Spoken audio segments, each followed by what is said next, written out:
Okay, my name is Grace Ateka. I work for Kenya Bureau of Standards as the head of Secondary Standard Dosimetry Lab. I'm 34 years old. I've worked for KEBS for the last 9 years.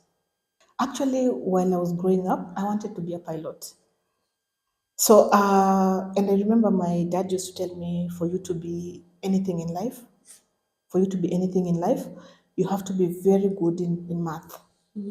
So he told me one of the biggest requirements of being a pilot is you have to be extremely good in mathematics. So I will do extremely good in math, but maybe in languages, in maybe Kiswahili, I will not do very well. But in sciences, I will really excel as a young kid. Yeah. So then when I finished my fourth form, I was to join the University of Nairobi.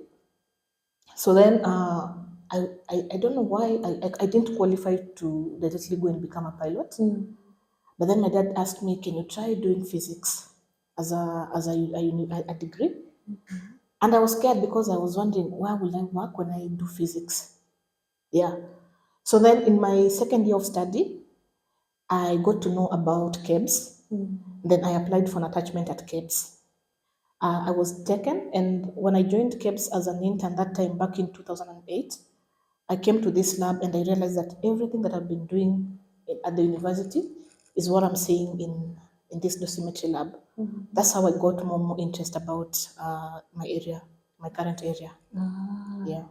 Okay, simply when we talk about dosimetry, we talk about, in the most simplest way, I would say it's radiation measurements.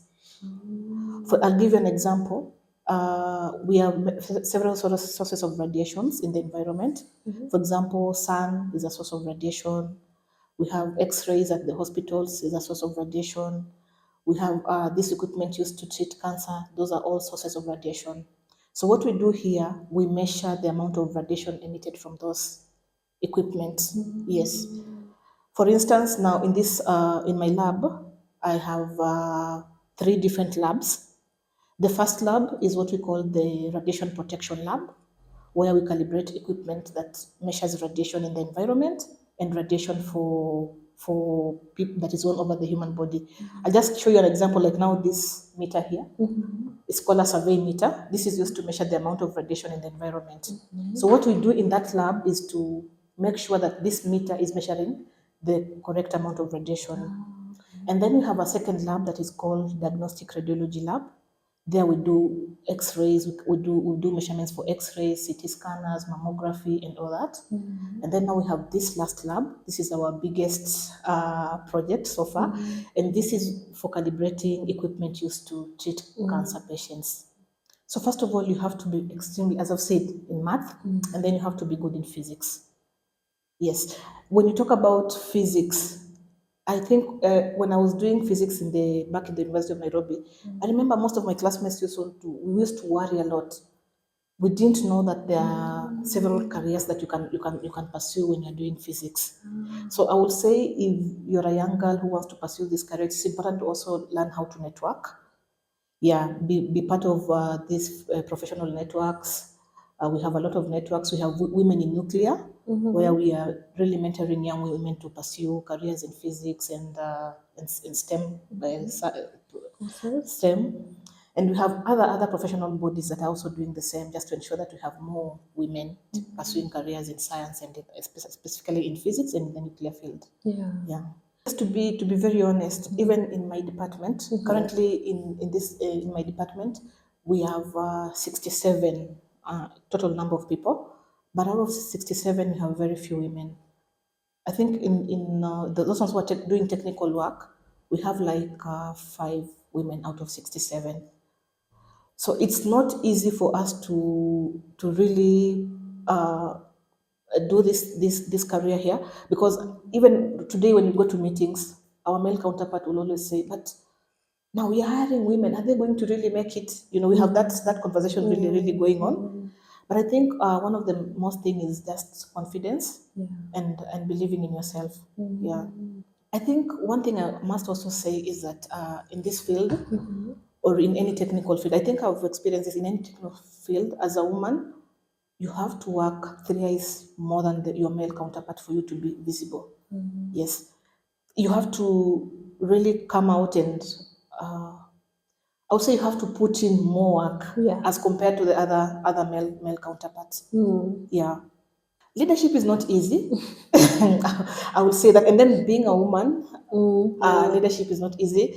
And also remember, in our African culture, we are brought up in a way that we are meant to think that the man is the head of the family. So as a woman leader, when you get to a workplace, you'll encounter such obstacles because some people, when you're leading a group of people, some of them are female, some of them are male, some will come with the African culture in them, but you really have to have a lot of patience. Yes, and probably also learn to ask always guidance from God. Yeah.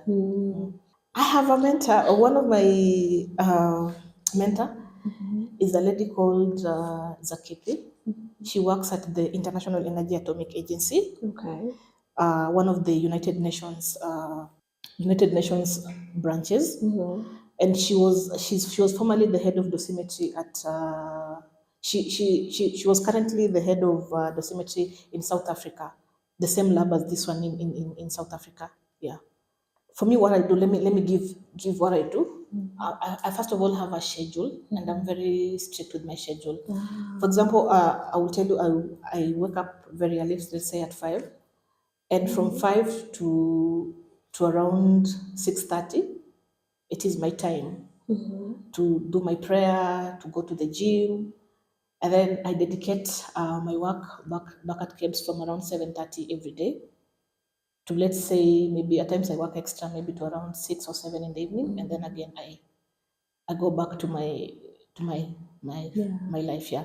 So it's all about having a schedule and being disciplined that this is what I want, this is what I want to achieve, and create time for yourself, and also create time for work. Yes. I'm a member of many professional associations where we meet and talk about what is coming up in each and every career. I am a member of Win Kenya, and also what we call Win Global. Win Global is for the whole globe, like the whole world, where we as women we meet and talk about what is new in each career. I also make sure that I attend most conferences, seminars, just to update myself.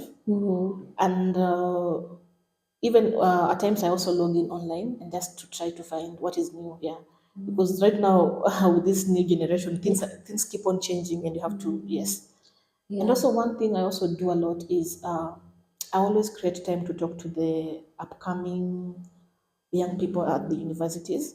So every time I'm given a chance to go and do maybe some mentorship programs with the students, I always ask them what is new, what is coming up, what do you think we can do to improve this lab. And occasionally I also get young students here on attachment. Like in the other room we have two on attachment. So when they're here, I always take time to sit down with them and just ask what is coming, what is new in terms of technology. Yeah.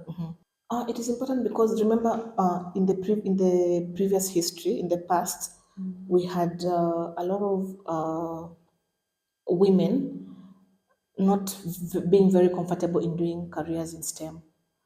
So basically, it is important for us to have this, let's say, community outreach, to just go and reach out and tell them, it's doable, and there are a lot of careers. So one of the major things we are doing currently in some of those organizations that we do is just encouraging young women that there are a lot of careers that you can pursue in this line. For instance, I'll tell you, I personally didn't know about dosimetry when I was pursuing my university degree until I came here as an intern back in 2008. Then I got to know about it. I will say I'm very passionate about the dosimetry field. I would really love to remain in this field, but in a bigger environment. Let's say maybe in a bigger lab like the one in Germany, the one in France. Yeah, but I would really love to be still in this field. Yeah. Maybe just a word of encouragement to all the young women.